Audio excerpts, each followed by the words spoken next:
May 1, 1967. 2,500 feet above Nui That, South Vietnam.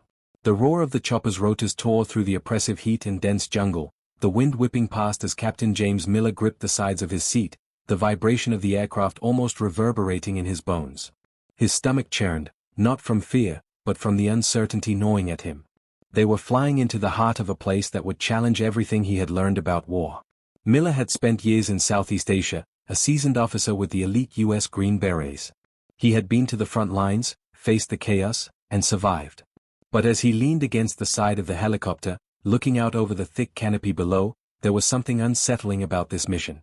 He was headed to Nui That, a small base in the heart of the Australian sector, to observe the Australian Special Air Service Regiment, the SAS, and their operations.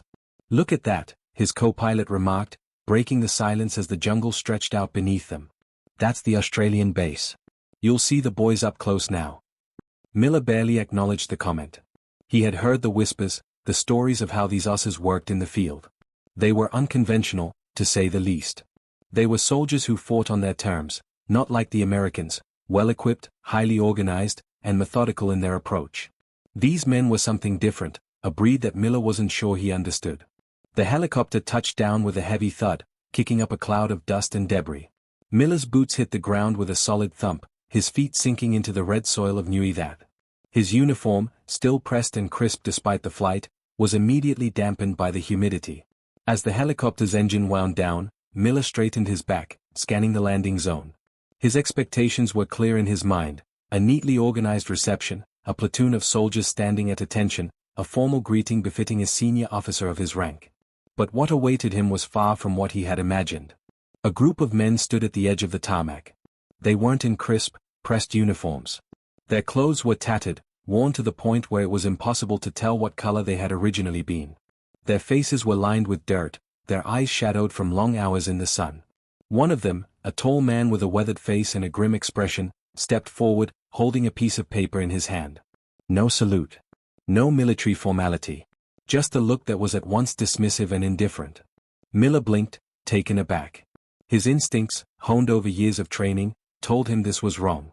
He had arrived at a base where men of his caliber, veterans of wars, should have been treated with respect. But these men, standing like ghosts in the suffocating heat, made no effort to acknowledge his presence.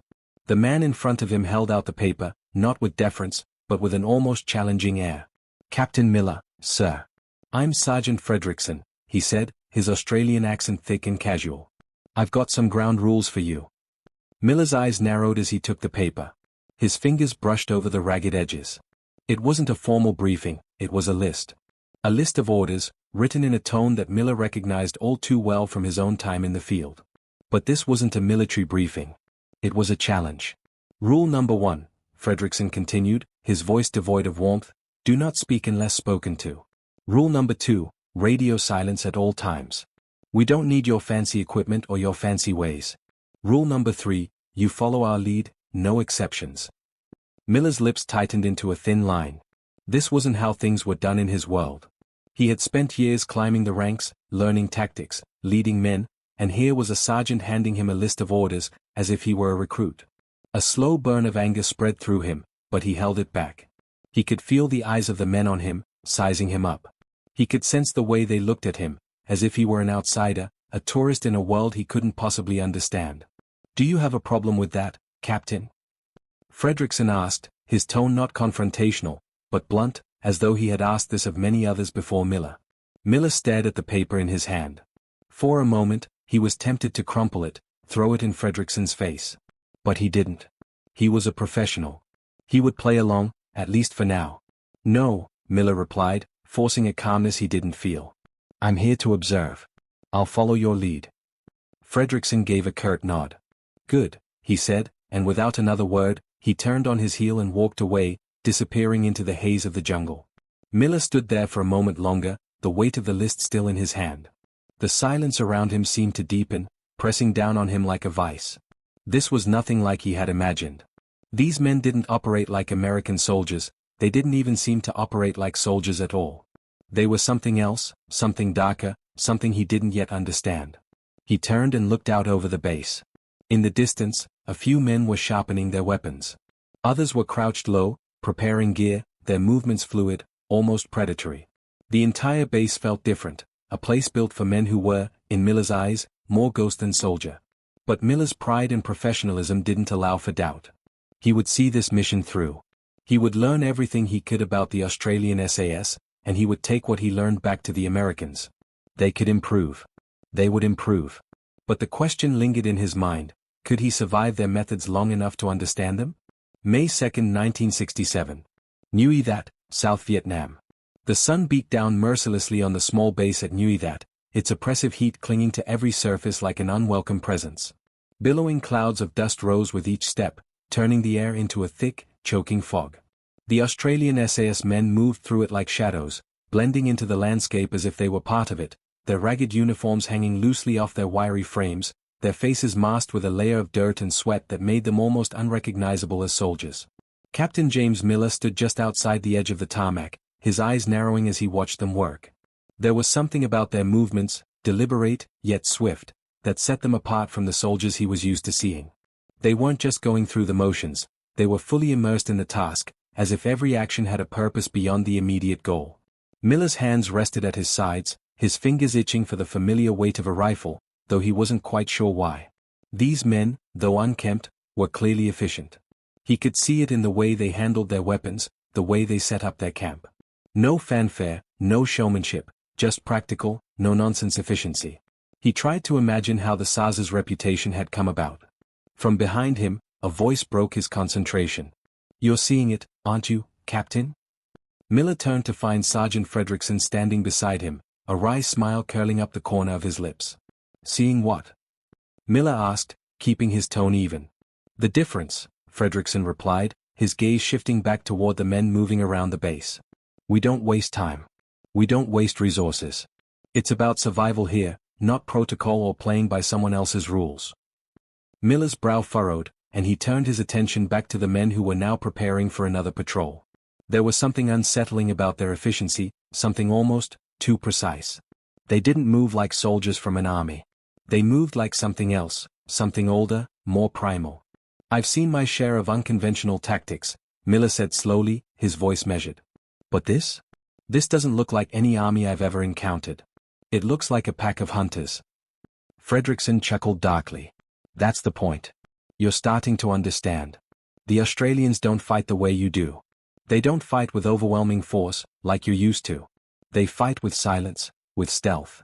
Their job isn't to defeat their enemies head-on. It's to outlast them, outsmart them, and slip away when no one even knew they were there."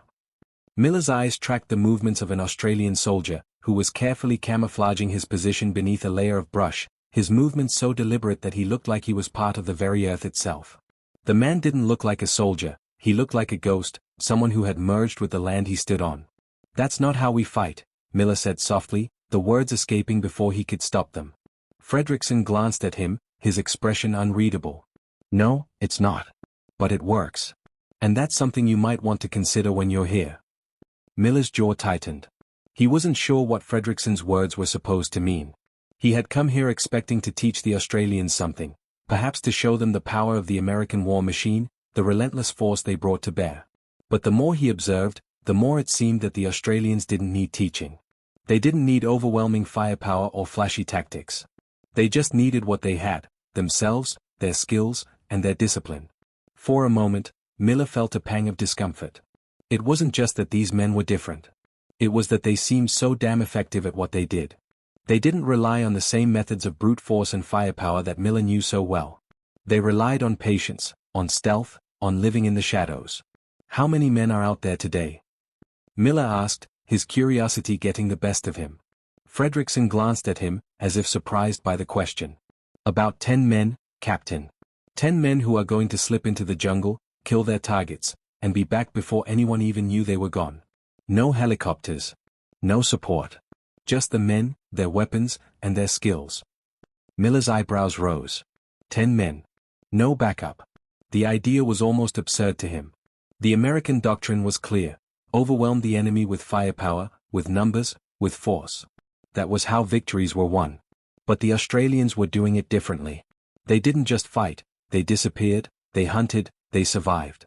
"They just disappear?" Miller asked, his voice tinged with disbelief. Fredrickson nodded. They don't just disappear. They make sure no one even knows they were there. It was clear that this was not going to be a typical mission. It wasn't going to be a straightforward fight between two forces.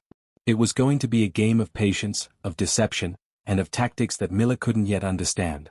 For a brief moment, Miller felt the sting of something he hadn't expected: doubt. He had come here to evaluate the Australians, to understand their methods, to see how their tactics could be improved by the American way of war. But now, standing here in the middle of their base, surrounded by men who were as much ghosts as soldiers, Miller wasn't so sure anymore. The sound of footsteps approaching broke his train of thought. He turned to see the Australian soldiers beginning to move out, disappearing into the jungle like shadows, their movements so smooth and calculated that it was as if they were part of the environment itself. "They're out," Fredrickson said quietly, watching them disappear into the trees. "They'll be back before you know it." Miller watched them go, his mind a swell of questions. This wasn't just about fighting. It wasn't about strength or firepower. It was about something else, something that Miller hadn't yet learned. "I'll be watching," Miller said, his voice low but steady. "I'll learn everything I can about these methods." Fredrickson didn't respond immediately, instead staring out toward the jungle where the men had vanished. When he spoke, his tone was flat, almost resigned. "You will. But be careful, Captain. The jungle teaches harsh lessons. And some lessons, you never forget." The words hung in the air as Miller turned his eyes back toward the jungle. For the first time in his career, he wasn't sure he had all the answers. The captain had arrived expecting to teach. But here, in the heart of the Australian SAS, he realized he was the one who would be learning. May 3, 1967. Nui That, South Vietnam. The day was sweltering, the air thick with humidity as Captain James Miller stood at the edge of the Australian SAS camp, his eyes locked on the jungle beyond. The men had left for their patrol earlier that morning, slipping into the dense undergrowth with barely a sound. Miller couldn't help but marvel at their skill and discipline. It was a sight he hadn't witnessed before, and it unsettled him in a way he hadn't anticipated. They didn't follow the same methods that the Americans did. The SAS didn't waste time. They didn't march in formation or rely on massive firepower.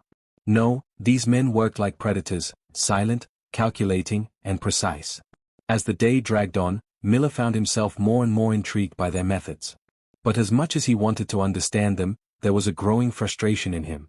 These men weren't like the Americans, he couldn't figure them out. And every time he tried to ask questions, he was met with more silence, more indifference. The rules of engagement were simple: you followed their lead or you left. No questions asked. By late afternoon, Miller found himself walking back to the makeshift headquarters in the heart of the camp. His boots crunched on the dry earth, his mind still racing with the events of the day. He had spent hours watching the Australian soldiers prepare for their next move, sharpening their knives, checking their gear, and then vanishing into the jungle without a sound. "Captain Miller," came a voice from behind him. Miller turned to see Sergeant Fredrickson approaching. The man's usual wry smile was absent today, replaced by an expression that was hard to read. "You've been watching the men," he said, as if it were an observation more than a question.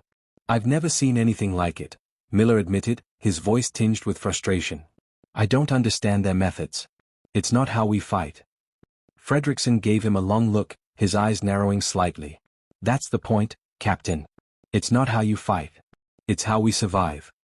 Miller felt his teeth grit. Survive? By what? Disappearing into the jungle like ghosts. That's not war. I don't even know what that is. Fredrickson's gaze remained steady, unflinching. War's not about what you know. It's about what works. And here, it works. We don't rely on the same tactics the Americans use. We don't need overwhelming firepower. We don't need massive battalions. We just need the right men, the right tools, and the right mindset. Miller's mouth tightened. "I've seen men die, Sergeant. I've seen the best go down because they didn't have the numbers, the support. You can't tell me that stealth and patience are all it takes to win a war." Fredrickson's expression didn't change. He took a step forward, his voice dropping to a near whisper. "The enemy doesn't care about numbers, Captain. They care about survival. And so do we." The words hung in the air between them, charged with an unspoken weight. Miller's mind whirled, trying to make sense of everything Fredrickson was saying. Was this how the Australians truly viewed war? Was this all there was to it, just survival? The silence between them stretched on for what felt like an eternity. Finally, Fredrickson spoke again, his tone colder now. "Look, Captain. You've got to understand something about us. We don't fight for glory. We don't fight to win a medal or prove anything. We fight because it's the only thing we know how to do. We don't have the luxury of being flashy, of making a show. We go in, we do the job, and we get out. No noise. No mess. Just results." Miller stood there, his mind racing as he tried to digest Fredrickson's words. He had never met men like this before, men who didn't care about recognition, who didn't care about what others thought of them. They only cared about the mission. And it was that single-minded focus that made them dangerous. But still, Miller couldn't shake the feeling that there was more to it than just survival. There had to be.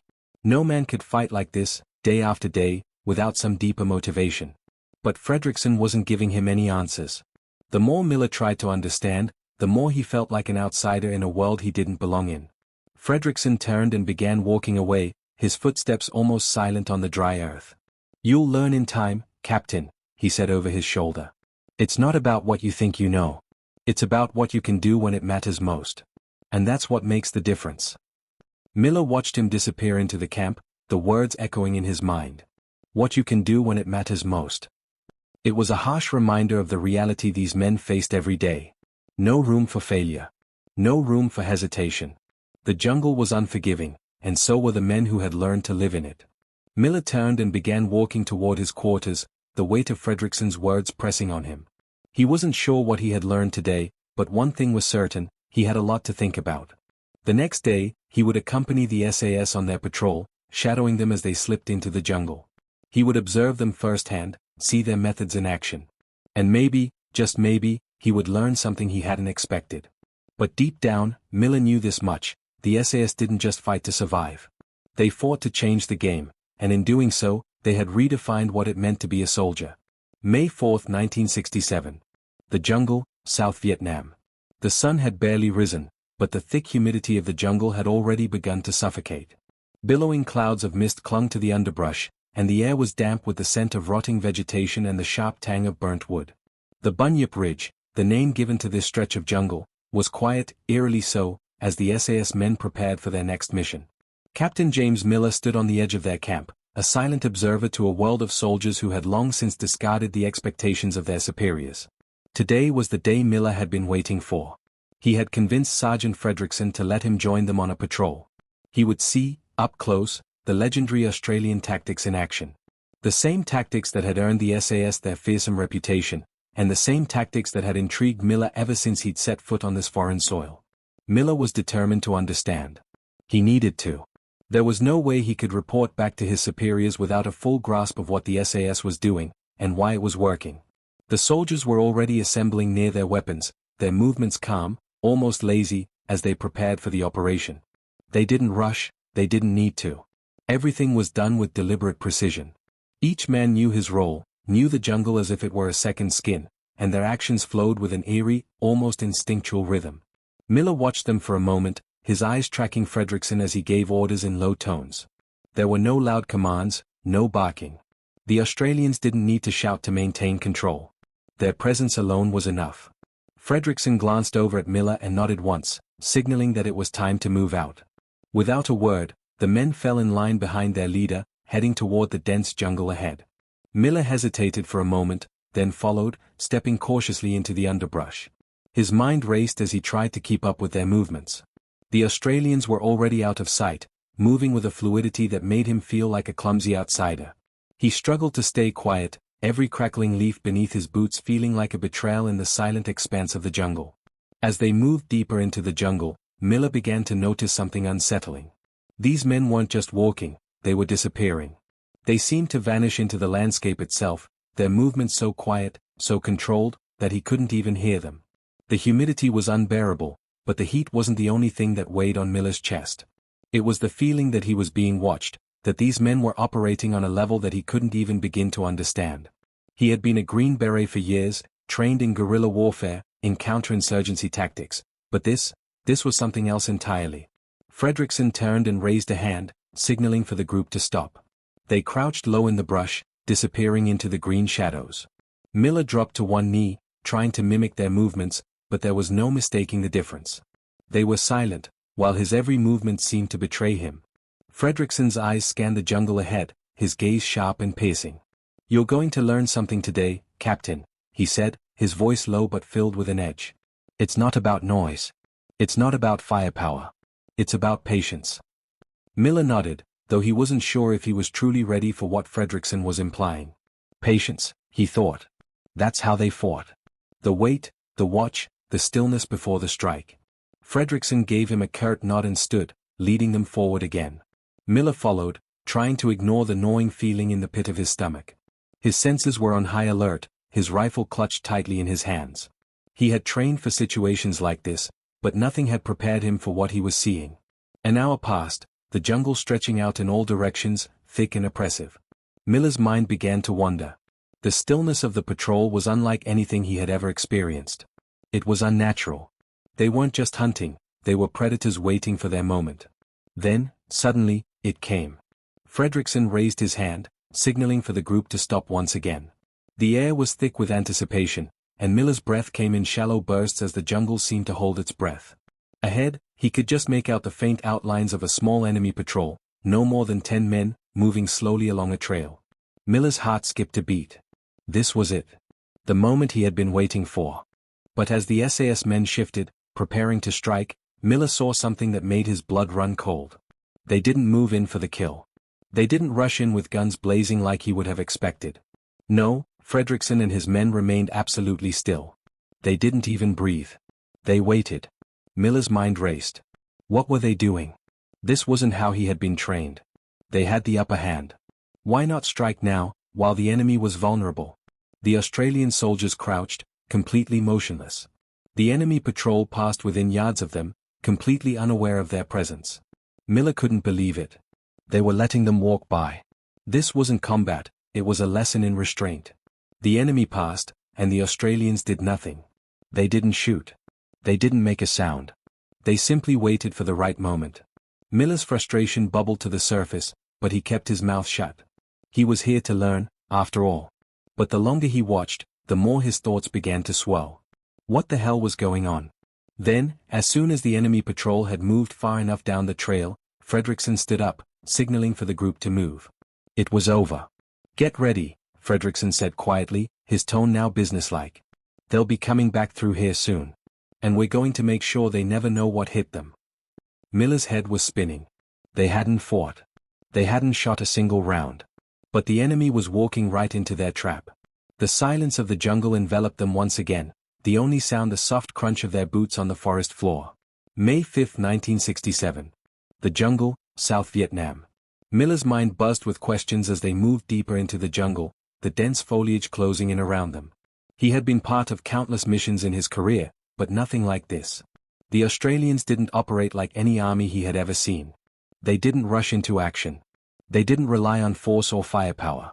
Instead, they waited, silent and still, like the jungle itself. He couldn't get over it. The patrol they had watched slip by had been within arm's reach, yet the SAS had done nothing. Miller's training screamed at him to engage, to act, but the men around him seemed to embody something entirely different, something he wasn't sure how to define. Patience. Precision. Restraint. Bill's stomach churned as he thought about it. The training he had received at Fort Bragg had been about aggression, about speed, strength, and overwhelming force. They had been taught to take control, to strike quickly, and to eliminate the enemy without hesitation. This was something entirely foreign. As they pressed on through the thick undergrowth, the group's movements became almost indistinguishable from the jungle around them. Miller's boots were silent on the dirt trail. His breath, shallow and deliberate, was the only sound he could hear. The others were even quieter. Hayes, the bombardier, had found his rhythm now. The engineer Bell followed with the same steady pace, eyes scanning the environment. And Fredrickson, the man who had started all of this, was at the front, his movements almost predatory as he led them deeper into enemy territory. "We've got another one coming," Fredrickson said, his voice barely a whisper, as if he was talking to himself. He didn't need to say more, Miller understood. The enemy patrols weren't a random occurrence. They were part of a predictable pattern that the Australians had learned to track, like a predator hunting its prey. Fredrickson crouched low behind a large bush, signaling for the others to do the same.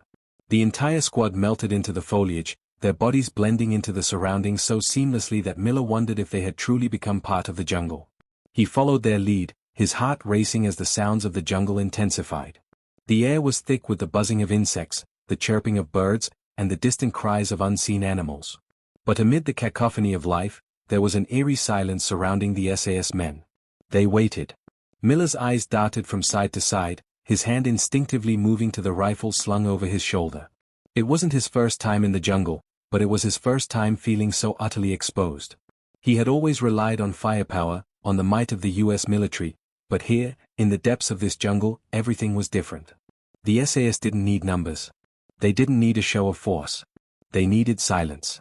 They needed patience. Ahead, the distant sounds of footsteps grew louder. Miller tensed, his breath shallow. The enemy patrol was close, he could hear them now. The crackling of leaves, the muffled voices, the occasional shuffle of boots. Fredrickson's hand lifted, signaling for them to remain completely still. Miller's muscles tensed, his body rigid as he watched the patrol move closer. Every second felt like an eternity, but still, they didn't move.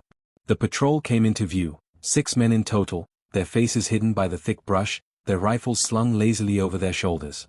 They were walking, unaware that death was only yards away. Miller's pulse quickened as they moved closer, their careless footsteps echoing through the jungle. He could almost smell the sweat and tension in the air. The enemy was too close now. Fredrickson's gaze flicked to Miller, and for a moment, their eyes met. Miller's chest tightened. What were they waiting for? Why didn't they engage? Then, with a subtle, fluid motion, Fredrickson raised his hand. The signal. Before Miller could react, the Australian soldiers erupted into action, fast, smooth, and precise. It wasn't a burst of gunfire. There was no chaos. It was a coordinated, silent execution. The first 2 men dropped without a sound, their bodies falling limply to the ground as if they had been dropped by the hands of an unseen force. In the same instant, Fredrickson and the others moved like shadows, disappearing into the trees with terrifying speed. The rest of the enemy patrol had no idea what hit them. They barely had time to turn around before the SAS men were upon them, their weapons drawn, their movements so swift it was almost impossible to follow. Miller watched in stunned silence as the enemy patrol was eliminated in less than a minute. There was no gunfire. There was no shouting. Only the quiet thud of bodies hitting the ground. The jungle had swallowed them whole, as if they had never been there at all. The silence that followed was almost as unsettling as the action itself. Fredrickson stood over the fallen men, wiping his knife clean, his face expressionless. The rest of the squad moved methodically, ensuring that every enemy soldier had been neutralized. Miller's mouth was dry. His heart was still racing, but it wasn't from the exertion of combat. It was from the sheer efficiency of what he had just witnessed. That was fast, Miller said, his voice hoarse. Fredrickson turned to him, a faint smirk playing at the corner of his lips. Fast? No. That was controlled. It's about removing the threat, without leaving a trace. Miller swallowed, trying to wrap his mind around what he had just seen. There was no bloodbath. No dramatic gunfight. No yelling. Just precision. Efficiency. Stealth. How do you do it? Miller asked, his voice barely above a whisper. Fredrickson's eyes flicked over to the rest of the men, who were already moving to cover their tracks. Patience, Captain. Patience and discipline. You don't rush. You wait for the right moment. And when it comes, you act. Miller nodded slowly, the weight of Fredrickson's words sinking in. You can't win this war with brute force alone, Fredrickson continued. You need to learn that. Miller didn't know what to say. Everything he thought he knew about combat was being turned upside down. He had spent years learning the art of war from the American perspective, but here in the jungle, everything was different. May 6, 1967. The jungle, South Vietnam. The air was thick with tension, the oppressive humidity pressing down on them as Miller crouched low, hidden in the underbrush. The jungle seemed alive around them, a living, breathing organism, its green canopy above blocking out the sun, casting everything in a cool shadow. Yet the heat still clung to the air, wrapping itself around their skin like an inescapable shroud. Miller's mind raced as he sat in silence, watching Fredrickson and the rest of the SAS soldiers. They were experts at this, moving through the jungle like shadows, their every step deliberate, their every breath measured. They weren't just soldiers. They were hunters. The forest was alive with the subtle sounds of the jungle, chirping insects, distant bird calls, the rustling of unseen animals moving through the foliage. But above it all, the most important sound was the stillness, the oppressive, suffocating silence that surrounded them. It was a silence that seemed to weigh on Miller, his every movement feeling louder than it should be. His heartbeat was a thunderous drum in his chest, and he struggled to keep his breathing steady, his senses alert to every slight noise. This was their world. The SAS had lived here for years, not as foreign invaders but as part of the jungle itself. They had become invisible, their very presence absorbed into the rhythm of the forest. And Miller was beginning to understand why. 4 hours, they had moved through the jungle, taking the utmost care with every step. They had been tracking the enemy for miles now, waiting for the right moment. Fredrickson hadn't said much to Miller during this time, but his actions spoke volumes. Every movement had purpose. Every look, a silent instruction. Miller was beginning to grasp the weight of the patience that was required in this kind of warfare.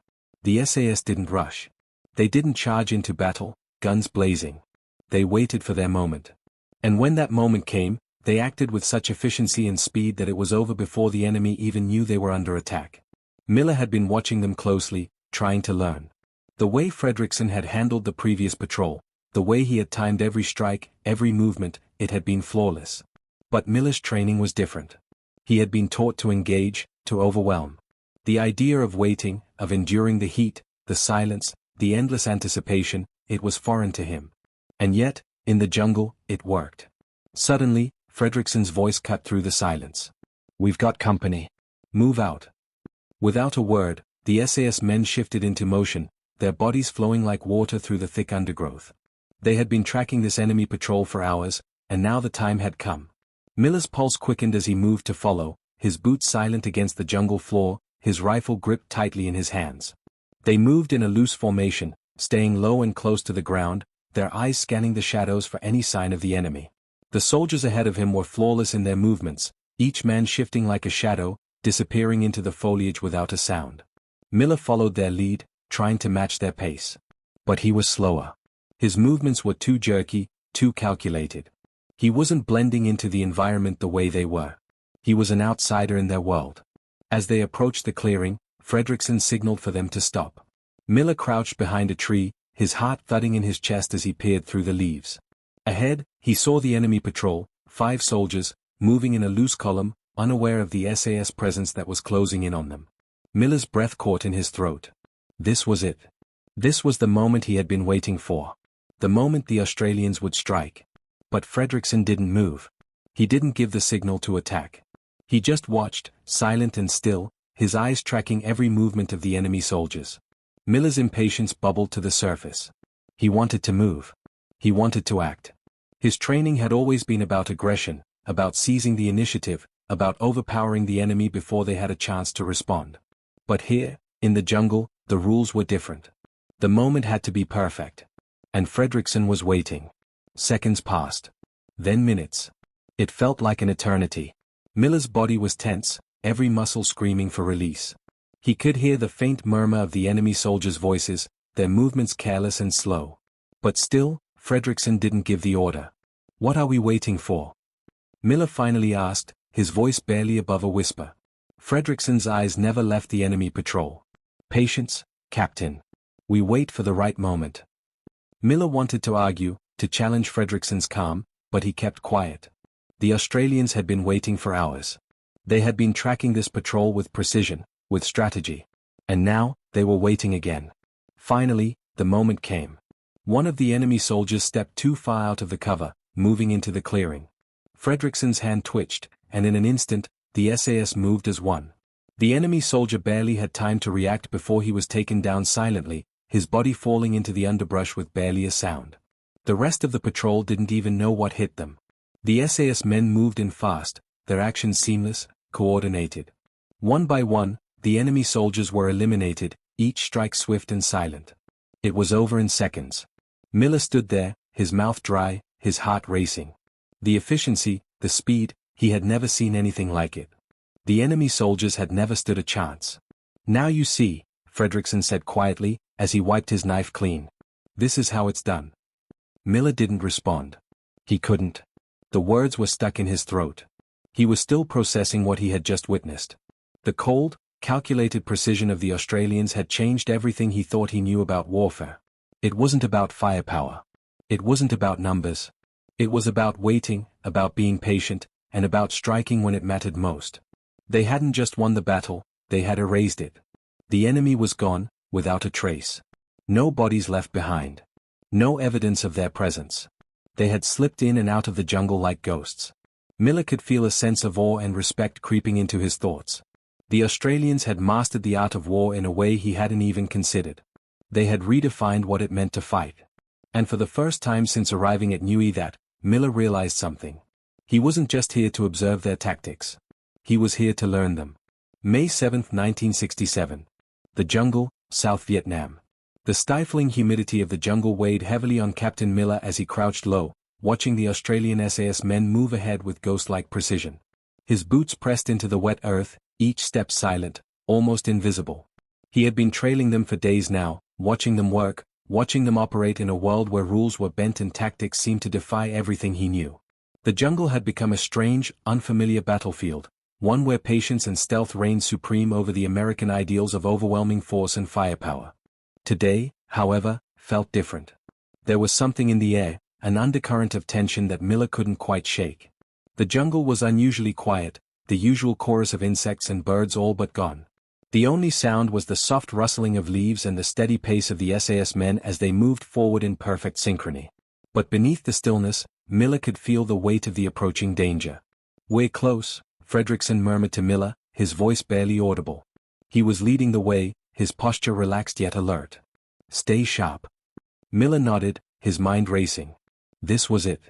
This would be his test, his moment to understand whether these men's methods were truly as effective as they claimed. He had watched them deal with enemy patrols, seen their ability to vanish without a trace, and witnessed their impeccable timing. But this? This felt like something more dangerous, something bigger than any skirmish they had fought so far. Fredrickson signaled for them to stop. The squad dropped to one knee, their movements fluid and seamless, as though they were one entity rather than a group of men. Miller's heart rate quickened, and he pressed his body to the ground, trying to blend into the earth around him. Ahead, through the thick underbrush, he saw movement. The flash of a rifle barrel. A glint of metal. It was the unmistakable silhouette of enemy soldiers moving in their direction. Miller's breath caught in his throat. They were close, too close. He had expected some kind of ambush, but this? This was a full-scale patrol. "We need to move," Miller whispered, his fingers twitching near the grip of his rifle. The old habits, the old instincts, were coming to the surface. He had fought in too many battles to sit idly by when the enemy was so close. But Fredrickson was calm. Almost too calm. "No," he said quietly, his voice barely a whisper. "Not yet. We wait." Miller's pulse raced. "Wait? Are you insane? They're right there." Fredrickson's eyes were cold, almost detached. "Patience, Captain. It's not time." Miller clenched his jaw. He knew what Fredrickson was doing, he was sticking to the SAS creed. The silence, the waiting. But Miller's mind screamed for action. They could engage now, eliminate the threat before it grew. The thought of waiting, of letting the enemy close the distance, felt like suicide. But Fredrickson wasn't giving in. Slowly, almost imperceptibly, he raised his hand, signaling for the others to stay still. Miller could feel the tension in the air, thick and suffocating. The enemy patrol was moving closer now, their footsteps so loud in the otherwise silent jungle. The men were barely 20 yards away, and Miller could see the glint of their rifles in the dim light filtering through the canopy. Every instinct in Miller's body told him to act. To fire. To take the initiative. But Fredrickson didn't move, didn't flinch. He was still, his eyes fixed on the enemy patrol. Then, as if on cue, Fredrickson shifted. The entire SAS squad moved in unison, so quietly it was as though they were part of the jungle itself. One by one, they dropped into position, their weapons trained on the enemy patrol, waiting for the perfect moment to strike. And then it happened. Fredrickson's hand shot up, and with a speed that Miller couldn't even process, the SAS soldiers sprung into action. It was a blur, swift, calculated, and brutal. Within seconds, the enemy patrol was wiped out. Silent shots rang out, muffled by the dense underbrush, and one by one, the enemy soldiers fell without ever realizing what was happening. The SAS didn't engage with force, they engaged with precision, taking out each target with cold efficiency. Miller's heart was pounding in his chest as he watched the scene unfold. The men he had followed into the jungle didn't fight the way he had been taught. There was no frantic rush, no roar of gunfire. They moved like shadows, like ghosts, their strikes clean and swift.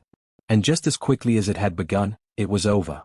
The enemy patrol was gone, vanished into the jungle, wiped off the map without a trace. The SAS soldiers moved silently among the fallen, ensuring there were no survivors, no witnesses. They cleaned their weapons with practiced ease, their expressions calm, almost detached. Miller stood frozen, his mind racing. It had all happened so fast, so efficiently. There was no bloodbath, no chaotic firefight. Just silence. And death. The way the Australians had handled the situation was unlike anything Miller had ever seen. It wasn't about domination. It wasn't about overwhelming firepower.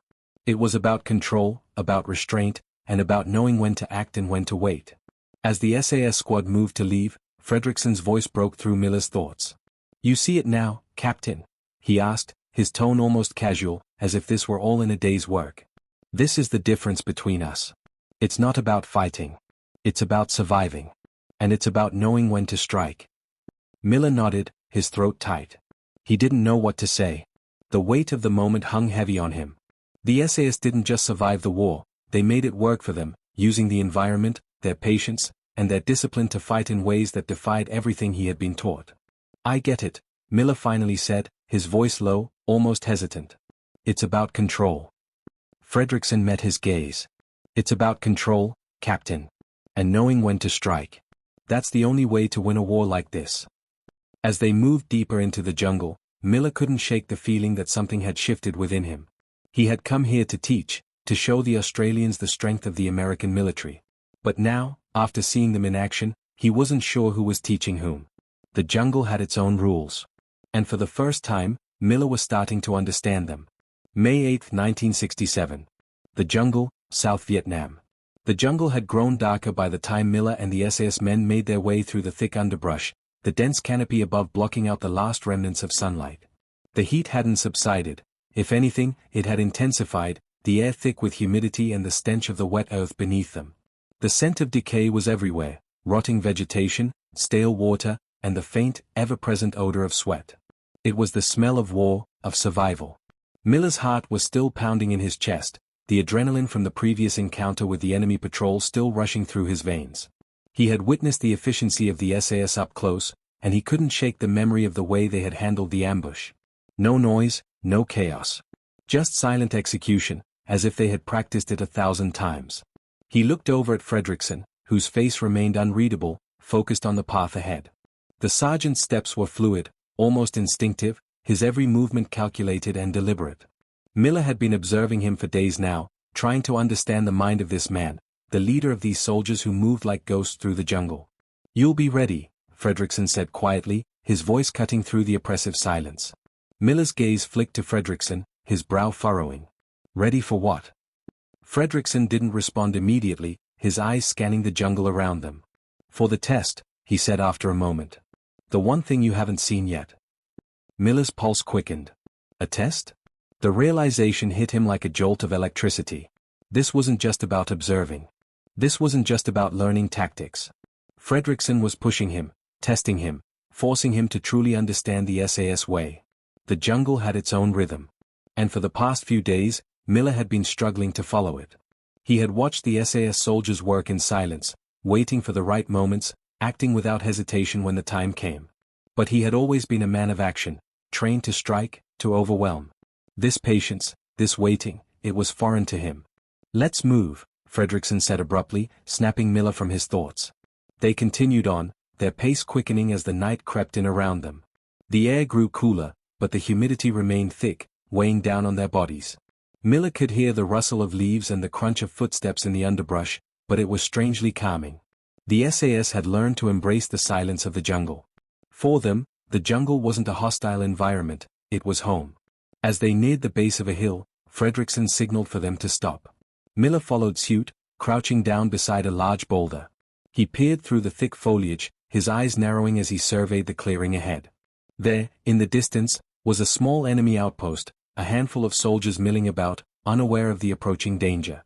They were vulnerable, unprotected, their backs to the dense jungle. Miller's eyes locked onto their position, the familiar urge to attack stirring within him. This was his chance. He could feel the tension in his body, the instincts of a trained soldier urging him to move, to act.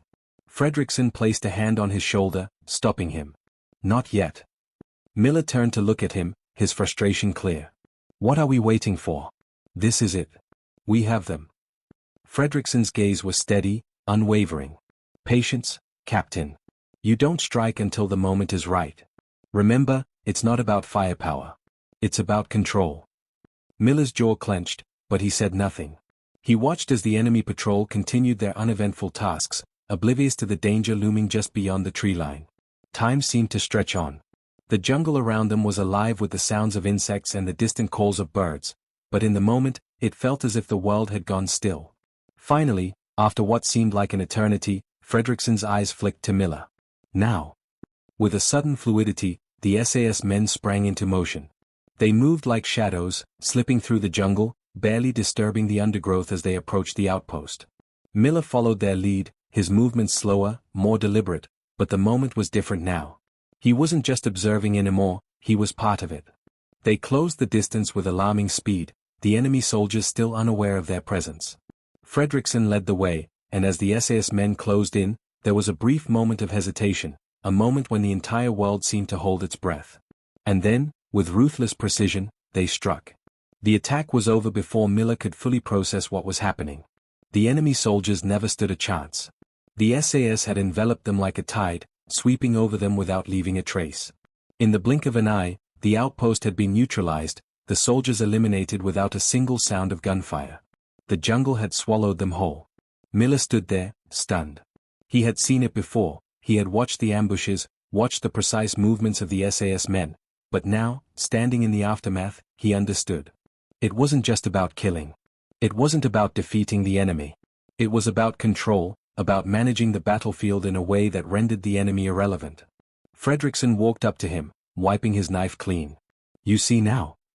Miller nodded slowly, his chest tight. I see. The lesson had been brutal, but it had been necessary. For the first time, Miller understood what Fredrickson had been trying to teach him. It wasn't just about action. It was about making the right decision, at the right moment, and executing it flawlessly. The jungle was their home, their weapon. And Miller was beginning to realize that he was no longer just an observer. He was part of this world now, whether he liked it or not. May 9, 1967. The jungle, South Vietnam. The oppressive weight of the jungle seemed to intensify with each passing day. The humidity clung to Miller's skin like a second layer, and the heat was unrelenting. Every step through the dense undergrowth felt like an eternity, each breath a struggle to inhale the thick, damp air. Yet amidst this suffocating atmosphere, Miller felt something else, something he couldn't quite place. It wasn't just the physical strain, the constant exhaustion. It was the shift within himself, the subtle, insidious way the Australian methods had begun to change his perspective on war. The previous night's engagement had been a pivotal moment for Miller. The way Fredrickson had commanded the attack, precise, silent, methodical, had rattled him to his core. He had seen war fought with overwhelming firepower, with numbers and noise. But this was different. The Australians didn't fight to win. They fought to survive, and in doing so, they made their enemies irrelevant. Miller had been taught to believe that the path to victory was through dominance, through sheer force. Yet here, in the depths of the jungle, he was coming to understand that it was something else entirely. Patience. Discipline. The ability to make the enemy feel like they had already lost before the first shot was ever fired. Today, they were moving deeper into the jungle again. Fredrickson had promised Miller that he would see it all, that he would be shown the full extent of the SAS's tactics. But there was no more training, no more slow introductions. Today would be the day Miller was tested, the day he would have to decide whether he had learned enough to truly be a part of the SAS. They had been tracking a small enemy patrol for hours. Fredrickson had led them through the thick jungle, their movements slow and deliberate, as though they were part of the environment itself. They didn't rush, didn't break the silence that surrounded them. And Miller had followed their lead, his own movements becoming more fluid, more controlled with every step. As they neared a clearing, Fredrickson held up a hand, signaling for them to stop. Miller froze, his heart racing as he crouched low to the ground. Ahead, the faint outlines of the enemy patrol were visible, 3 soldiers, walking with casual ease, completely unaware of the predators waiting just beyond the tree line. Miller's grip tightened on his rifle, his pulse quickening. This was the moment. He could feel the tension building within him, his instincts screaming to move, to act. But Fredrickson didn't move. The others remained still, their eyes locked on the enemy soldiers, their bodies like statues in the underbrush. "You ready, Captain?" Fredrickson's voice was low, almost like a challenge. Miller's mind raced. The enemy was right there. It would be so easy to engage now, just a few quick shots, and the patrol would be neutralized. The SAS had already proven their skill, their ability to strike without mercy. They had proven that they could handle the situation, that they could control the battlefield without making a sound. But Fredrickson was still waiting. Still watching. Miller's throat tightened as the realization hit him, the game had changed. This wasn't about him. It wasn't about what he wanted. This was about trust, trusting the men around him, trusting Fredrickson's judgment, trusting the silence that had become the signature of the SAS. Miller's breathing slowed, his mind finally catching up to the reality of the situation. He wasn't in control anymore. This wasn't about domination or overwhelming force. This was about waiting, about controlling his own impulses, and about trusting that when the time came, the SAS would strike with the precision they had perfected. Finally, Fredrickson raised his hand, and in an instant, the SAS men exploded into action. There was no roar of gunfire, no shouting. Just the swift, fluid movements of soldiers who had become one with the jungle. In a matter of seconds, the enemy patrol had been neutralized, their bodies falling without a sound, disappearing into the underbrush. Miller stood frozen, his heart pounding in his chest. He had seen the SAS in action countless times before, but this was different. This wasn't just about killing. This wasn't about victory in the traditional sense. It was about control, about making the enemy feel like they had already lost before they even knew the fight had started. Fredrickson turned to him, a slight smile tugging at the corner of his lips. "You see it now, don't you, Captain?" Miller swallowed hard, his mind still reeling. "I see it," he said, his voice barely a whisper. "This isn't just war. It's something else." Fredrickson nodded, his expression still calm. "It's survival, Captain. And sometimes, survival means waiting. It means making the right move at the right time, when everyone else is rushing in blindly." Miller's gaze dropped to the fallen enemy soldiers, his mind spinning. He had always believed that war was about taking control, about proving dominance. But now, standing in the middle of the jungle, he realized that it wasn't about control at all. It was about patience. It was about timing. And above all, it was about knowing when to strike and when to wait. The jungle had changed him. The SAS had changed him. And for the first time in his life, Miller wasn't sure if he had all the answers. He looked at Fredrickson, who was already moving on, his eyes scanning the jungle for any signs of further danger. Miller followed without a word, his thoughts swirling with everything he had learned in the past week. He had come here to teach, to observe, but in the end, it was he who had been taught. And as they moved deeper into the jungle, Miller knew one thing for certain: this was only the beginning. There was still much to learn, and much more to survive. May 10, 1967. The jungle, South Vietnam. The air was thick with the smell of damp earth and rotting leaves, a constant reminder of the relentless heat that clung to the jungle. But today, something was different. There was a feeling of finality in the air, as if everything that had happened over the past days had led to this moment, the moment when Miller would finally understand the true nature of the men he had been observing. They had moved deeper into enemy territory, further than Miller had ever been before. Each step was a test of endurance, each movement more calculated than the last. The SAS had taught him patience, and now it was time for him to prove that he had learned the lesson. Fredrickson walked ahead, his movements as fluid as ever, his eyes scanning the jungle with the precision of a seasoned hunter. Miller followed closely behind, his rifle held tightly in his hands. The rest of the squad was spread out around them, moving like shadows through the underbrush, their presence barely perceptible. They had been tracking an enemy convoy for hours, a large group of Viet Cong fighters who were moving supplies through the jungle. This was no simple ambush. This was the kind of operation that required every ounce of skill, every drop of patience, and every bit of the discipline that Miller had come to respect in the SAS. As they neared the convoy's last known position, Fredrickson raised his hand, signaling for the squad to stop. The men dropped to one knee, disappearing into the thick brush as if they had become part of the landscape itself. The jungle was silent now, and the tension in the air was palpable. Miller's heart raced, but he stayed still, his mind calm despite the growing anticipation. This wasn't the chaotic rush of a firefight. This was a different kind of warfare, quiet, methodical, and relentless. He glanced at Fredrickson, who was staring intently into the jungle ahead, his eyes narrowed as he studied the surroundings. Fredrickson's expression was focused, his features unreadable, as always. "We're close," Fredrickson said quietly, breaking the silence. "Just a little longer." Miller nodded. He knew the drill by now. They were not going to charge in, guns blazing. They were going to wait. They were going to let the enemy come to them, and when the time was right, they would strike, swift and silent. The minutes dragged on, each one stretching longer than the last. Miller could hear his own heartbeat in his ears, the silence pressing in on him like a physical force. He focused on his breathing, steadying himself, trying to shut out the noise of his thoughts. And then, just as Fredrickson had predicted, they heard it, the faint crunch of boots on the forest floor, the distant voices of the enemy as they neared. The Viet Cong fighters were getting closer, unaware that they were walking straight into the trap. Fredrickson gave the signal, and the SAS men moved like shadows, their weapons raised but not yet fired. Miller's heart pounded in his chest as he crouched lower, ready to spring into action. But again, Fredrickson didn't move. He waited. The enemy was only meters away now, but the SAS still didn't engage. They were waiting for something, waiting for the perfect moment. And then, it came. Fredrickson's eyes flicked to Miller, and with a sharp motion, he signaled for the attack. In an instant, the SAS men sprang into action. The enemy was overwhelmed before they even knew what had hit them. The sound of gunfire was muffled by the thick undergrowth, and the chaos was over almost as quickly as it had begun. Miller stood there for a moment, his breath shallow, his rifle still aimed at the last remaining target. It was all over, just like that. The enemy soldiers were dead or incapacitated, their supplies neutralized, and the jungle was once again silent. Fredrickson walked up to him, his face expressionless as he wiped his knife clean. "That's the game, Captain," he said quietly, as if the entire operation had been just another day at the office.